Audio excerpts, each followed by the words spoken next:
Hey Aries, it's Empress Rose here, and welcome to your reading. These are general readings, so take what works, leave what doesn't. Check your other major placements, your Sun, Moon, Rising, and Venuses. And funny already. So anyway, these are all pre-shuffled and prepared, saged and all that. So we're going to start with the Oracle Mystical Moments deck for an intuitive vibe for our Aries. What does Aries need to know today? What does Aries need to know? What's the best message for Aries this week?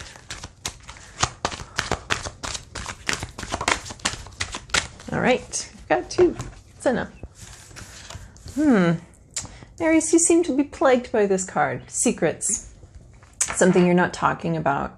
When we talk about secrets, they can just be things that we hold dear to ourselves that we're not ready to share yet. That we're just not ready to share. You're not ready to open up.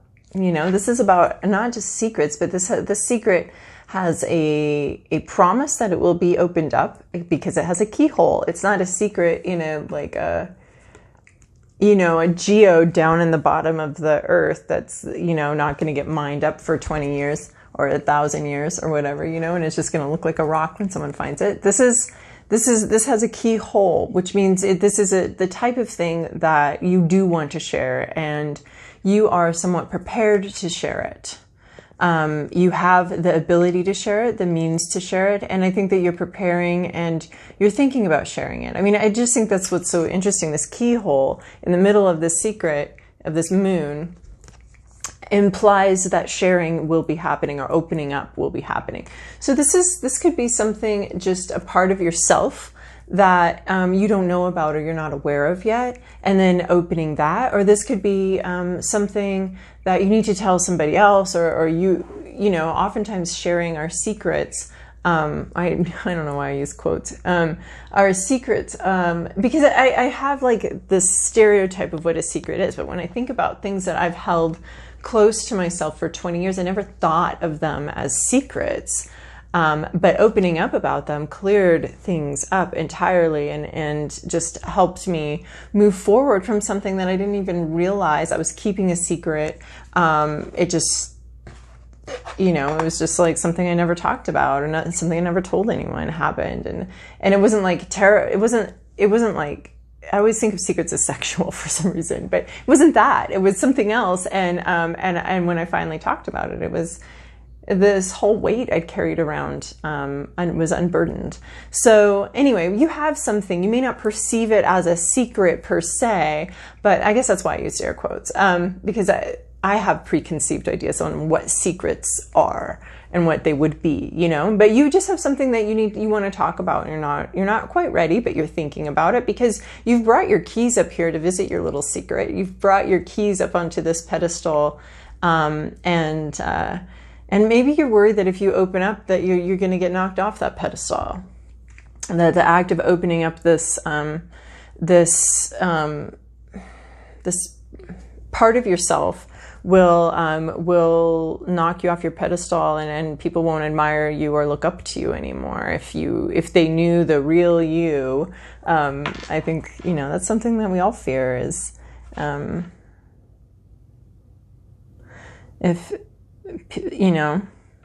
but since we're all afraid of it, it's probably like just normal. So yeah, you're thinking about opening up. You're prepared to open up. You're preparing to open up about something, but you're still uncertain, and you're worried about the consequences of talking about it. And here you have number 44, stranded. You're stuck. You're trapped somewhere. You were going on some grand, amazing adventure. Little kid captain that you were going to captain the ship, and now here you are, and you're stuck, and you don't know how to get out of the situation. This is not a great place to be. You thought you were going someplace, but something in your environment said, not so fast, little mister. You're only 12 and you're captaining this ship? I don't think so. You got lessons to learn and things to go. So there's a little bit of an immature energy. I wouldn't say, yeah, there was like some gung-ho, move forward, charge forward energy going on here, without fully thinking through all the consequences. And now some of the consequences of the decision you made sort of rashly, sort of childishly, are have those consequences are here. And now you're up in a tree. Now, did you intend to go up in the tree? Absolutely not. And maybe it could have happened that the decisions you made, you could have had smooth sailings. So we don't know what happened or how you got up there. Was this something you did, a decision you made, or was this sort of a really unusual event that happened, and normally the decision you made would have gone swimmingly well, except for something weird happened, and now here you are, and you don't know what to do. You're just at a loss. You're feeling stuck, trapped, not sure what to do, and not sure where to turn to for help. Both of these look like you need some help. Honestly, it looks like you need some help figuring out how to open this part of yourself, or open up this idea or memory or issue or secret of yourself, and you need some help getting out of this tree. This is a cry for help, Aries. I hope you find it. Don't be scared to ask for help. It makes other people feel good to help you, you know? So if you have problems asking for help, you can just tell yourself that you're helping other people feel good about themselves by comparison. No, I'm just kidding. But feel good, you know, the joy we get from helping other people is unreplicatable. So when you ask for help from people, that's something that comes in is that they can, when they help you, when they can help you, it brings them joy. It makes them feel useful and valued and part of a team and part of your life. Of course, you got to be careful. Obviously, you don't just go, you know, going to someone who's a known problem and asking for help. But don't be scared to ask for help. It's part of the whole like circle of energy, and keep it flowing. You like helping other people, right? You like that. So let other people get that joy too. Okay, so new moon in Aquarius is our Moonology for today. Bring love into the situation. So the Aquarius is the water bringer. It's an air sign, but they bring emotion and bring love to things. Well, they bring emotion, they bring water. They're the water bearers. They're going to water everything. And so you're bringing, I don't know, you know, bringing love into the situation. Maybe that means something to you, but the other parts of this card are like bringing some emotion to the situation, bringing some, you know, water is life-giving. So bringing some life-giving, nurturing energy into this situation, into your life. So maybe this is more about like bringing in some nurturing, life-giving energy into your life. I want to say like a baptism, which seems funny in this context, but, or a bath or a shower or some sort of cleansing or some sort of nurturing. You know, our plants aren't going to grow without water. So bringing some kind of, nurturing, you know, I want to call water a growth serum. So some sort of nurturing growth serum and cleansing and nurturing thing going on, bringing it into the situation. All right. So Aries, this is your past, this is your present, your inner landscape. What's at issue? The environment, the to-do list, and the possible outcome.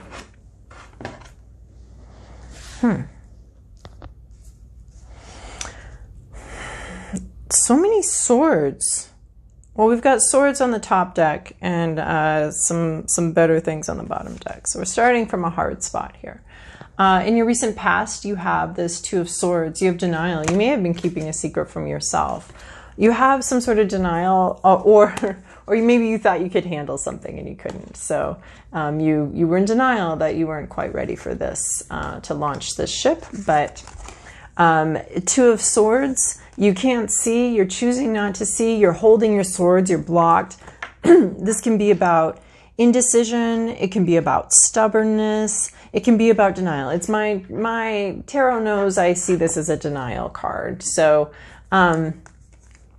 it's about choosing not to see, choosing not to move. So that can be a little bit of the stubbornness. The stubbornness can be coming from you know, having heard a good argument for something, or having heard good explanations and just choosing to not heed those warnings, or not pay attention to the warnings that other people have been giving you, or something like that. Like just choosing to not see what other people were trying to tell you. This can be interpreted as stubborn. Choosing to not see what your own self is trying to tell you. This is denial. And so this was something that you maybe consciously or possibly subconsciously chose not to see. Now, denial is fine because we don't need to see things we're not ready to see, because what's the point? So sometimes our, you know, subconscious and our psyches can protect ourselves by bringing in a little bit of denial. But the point is that you are supposed to be growing and working enough so that that denial will feel comfortable. Okay, she's ready now, and your brain will let you see the things you refused to see before. So in your present situation, we have 2 of Swords first, now we have 3 of Swords. Something about this denial created some pain and suffering. Your heart has been pierced through. There's been ideas, there's been painful words, there's been pain here caused by realizations, epiphanies, ways that we view things, ways that we're thinking about things, and possibly even things someone has said. So these swords, our intellect, our words, have pierced our heart. Maybe not our words, maybe somebody else's words. Although I do view this as like, sometimes we have really self-destructive thoughts. So this can be self-destructive thoughts causing your own pain. We'll see what the rest of the reading comes up with. But this is pain and being just sort of pierced through with painful events and painful ideas and painful words and painful thoughts and painful truths, really, especially coming on the heels of this. I feel like this denial may have lifted and you were left staring at some very painful truths here. In your inner landscapes, you have the 6 of Swords. You're hoping to leave this war-torn land, a place of pain. You're ready to leave it.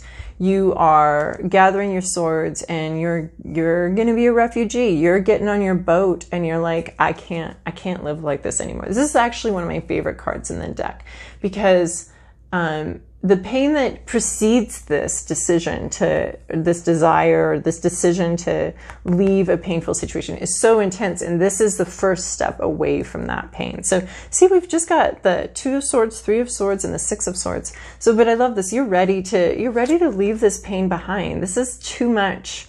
You opened your eyes to it and now you see it, and now it's just too much, and you want to go, you want to launch, you want to leave this pain behind. There's open water ahead. It's not safe. The journey away from this painful situation. I mean, oftentimes when we're in a painful situation, the journey away looks just as dangerous as staying. And that's what's kind of wild. It's like the pain from staying in this pain and in this hurt, it has to be so great that it makes this journey, this unknown journey ahead into open, stormy waters, worth it, you know, worth that risk. So that's why it's sort of my refugee card. It's like, how bad does that have to get for the, you know, average person to be like, you know what, this is too bad. I'd rather get on a lifeboat, an inflatable boat, and go, you know, 500 miles across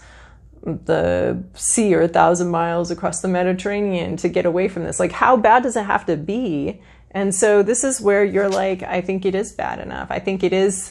I think this open water and this open thing with no lifeboats or no life jackets, no life preservers. I think the open water during this storm is better than where I've been. And that's what you're looking at. And so you're hoping to move on. You're hoping to move on from this painful place. You've realized that the risk of the unknown is far, you prefer that to the painful place you've come from. And who wouldn't? Like, hello, this is the most painful card in the deck. And unlike the 10 of Swords, it doesn't have a promise of stopping all by itself. You know, it's not saying the cycle's over. It's saying you're still in it. It's your present moment, your present situation. It's super painful. at issue is the Six of Wands. So you're fearing, we take this in the reversal. So you're fearing some sort of public humiliation. You're embarrassed. You're embarrassed about where you're at, possibly. You're embarrassed about, you don't want anyone to see what's happening or what's gone on. You don't want, you're embarrassed about it. And that's what's keeping you from moving forward. That's what keeping this is in your inner landscape. So you're hoping for this. Why wouldn't you do this? Possibly because you'd be embarrassed. You'd feel humiliated. Like everyone would see that you made a shitty decision or your pain. Everyone would see your secret pain. And it feels humiliating to you to let people see your vulnerability like that. You don't want to be vulnerable. You don't want to be like everyone to see that you've been in pain and that things haven't worked out. You don't want anyone to know that. I mean, can you imagine this kid? He's like 12 and he's got this whole audience below him, and he's like, and I mean, right now he's just like, fuck, what do I do?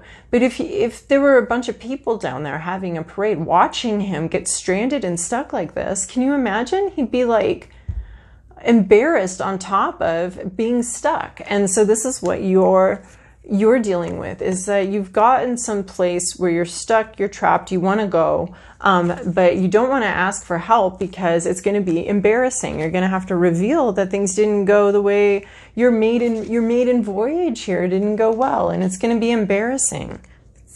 So in your environment, you have so much love. You have a deep emotional connection with someone. There's a lot of love. And this is where I'm seeing that, bringing love into the situation, you are very deeply and thoroughly loved. So, there's a deep connection, a soul connection. It's divine. And this can be anybody, but you are surrounded by love. And you can accept this. One of these cups is for you. You can accept it. You can take this cup, this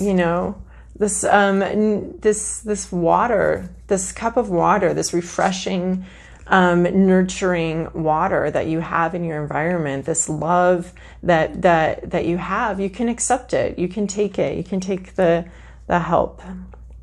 Your to-do list is the artist here. This is unique to this deck. It's about very close observation and bringing your own intuition into reality, bringing your own, like, okay, here's the reality you have to work with, okay, and then let's bring our own interpretations and our own flourishes and our own lens to that. But you're also observing extremely closely. I mean, as someone who's been an artist, and the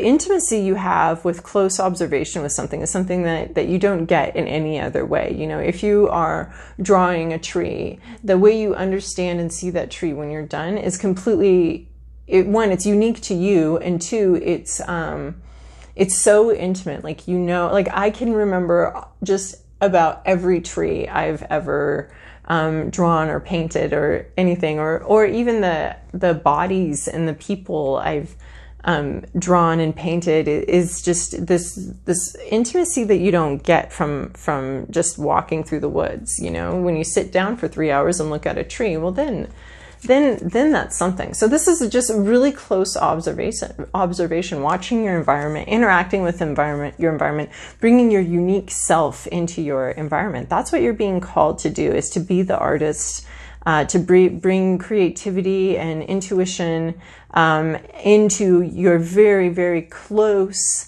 observations of reality. So perhaps there's something here where if you just watch close enough and observe close enough, you'll be able to figure it out. You'll be able to figure out what's going on. But you need to sit still and observe, and maybe you need to get in touch with whatever art form and personal expression that you do have. I think everybody has something like that. So if you sing, be singing. This is asking you to get in touch with that artist self. That's both observing the world and working with it and interpreting it and bringing your unique stamp to it. So yeah, that's the energy you're being called into. And then a possible outcome is the Hermit. This is a journey alone. This is a journey of self-discovery, your own, what do you call that? vision quest, so to speak. You know, he's got his own North Star here. Does it show him the lay of the land? No, it's not the sunshine. It's not the sunshine. He's not seeing everything and all the truth. He's seeing only his truth. Step by step he goes. And this is like feeling okay with solitude, feeling okay being alone, feeling okay with you know, being who you are completely and absolutely. I mean, I'm seeing this with bringing your own individual vision, your unique vision to your life and to the world. And this is about, you know, being on sort of a vision quest. Like, what is your unique vision? What is it that you bring? What is it that's, you know, and this is his guide, his North Star is just bringing him step by step. And obviously it's the Hermit. It's a card of doing, right, fun little phone glitch there. But anyway, this is our last card, and it's the Hermit. And it's here to tell you one of your possible outcomes is setting out on your own little vision quest for a while, getting in touch with who you are, getting in touch with what you want, dealing with your personal issues and your personal inner demons. I mean, this says alone, but we also see that you're surrounded by love, and, you know, bringing love into the situation and bringing some life-giving nurturing, allowing yourself to be nurtured, because neither of these places, this doesn't look like you've got the nurturing vibe going on here, that you've got enough, that your cup is full enough for you to nurture and grow with. So that's what's going on here. That's your week. All right, Aries, I hope that this was helpful for you. And of course, I love and appreciate your likes, subscribes, and comments. They are very encouraging for me. And they also raise the visibility of the channel so that other people can find this. So I really appreciate that. Thank you.